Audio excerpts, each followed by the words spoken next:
Let the world hear his word. நான் சொல்லிய இந்த வார்த்தைகளை கேட்டு இவைகளின்படி செய்கிறவன் எவனோ அவனை கன்மலையின் மேல் தன் வீட்டை கட்டின புத்தியுள்ள மனுஷனுக்கு ஒப்பிடுவேன். பெருமழை சொரிந்து பெருவெள்ளம் வந்து காற்று அடித்து அந்த வீட்டின் மேல் மோதியும் அது விழவில்லை. ஏனென்றால் அது கன்மலையின் மேல் அஸ்திவாரம் போடப்பட்டிருந்தது. உலகத்திலேயே இப்போது இருக்கும் கட்டிடங்களில் மிக உயரமானது துபாயில் உள்ள பூர்ஜ் கலிஃபா என்பது.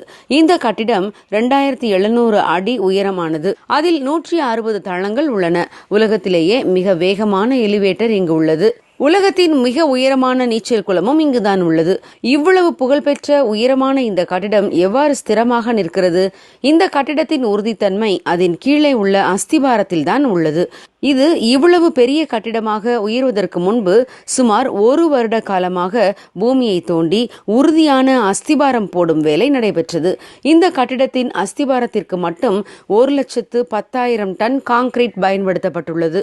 ஆகவேதான் இந்த கட்டிடம் உறுதியாக நிமிர்ந்து நிற்கிறது. பிரியமானவர்களே, இதை போலவே நம் வாழ்வின் அடித்தளம் உறுதியாக கிறிஸ்துவின் மேல் போடப்பட்டிருக்குமானால் நம் வாழ்க்கையும் பல ஆசீர்வாதங்களை பெற்று சீரும் சிறப்புமாக அமையும். அடித்தளமாகிய கிறிஸ்துவின் மேல் கட்டப்படாத வாழ்க்கை ஸ்திரமாக நிற்காது.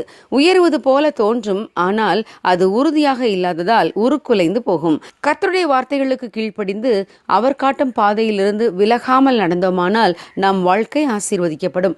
பவுல் அப்போஸ்தலன் தன் வாழ்க்கையை கிறிஸ்து இயேசுவின் மேல் ஆழமாய் அஸ்திவாரம் போட்டு அமைத்தார்.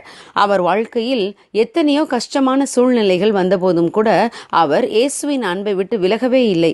அவருடைய வாழ்க்கை கிறிஸ்து இயேசுவுக்குள்ளாய் உயர்ந்து கொண்டே சென்றது. அநேகருக்கு ஆசீர்வாதமாக மாறியது.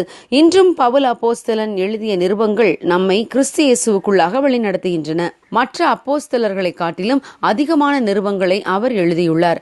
அநேகரை கிறிஸ்து இயேசுவுக்குள்ளாக வழிநடத்தி இருக்கிறார். உபத்திரவமோ வியாகுலமோ துன்பமோ பசியோ இவை ஒன்றும் என்னை கிறிஸ்து இயேசுவின் அன்பிலிருந்து பிரிக்காது என்று ஆணித்தரமாக கூறினார். காரணம், அவருடைய அஸ்திவாரம் கிறிஸ்து இயேசுவின் மேல் உறுதியாக இருந்தது. ஆம் பிரியமானவர்களே, நாம் யாராக இருந்தாலும் சரி, நம் வாழ்க்கை இயேசு கிறிஸ்துவின் மேல் அதிக நம்பிக்கை கொண்டதாக இருக்குமானால் நிச்சயமாக ஆசீர்வதிக்கப்படும்.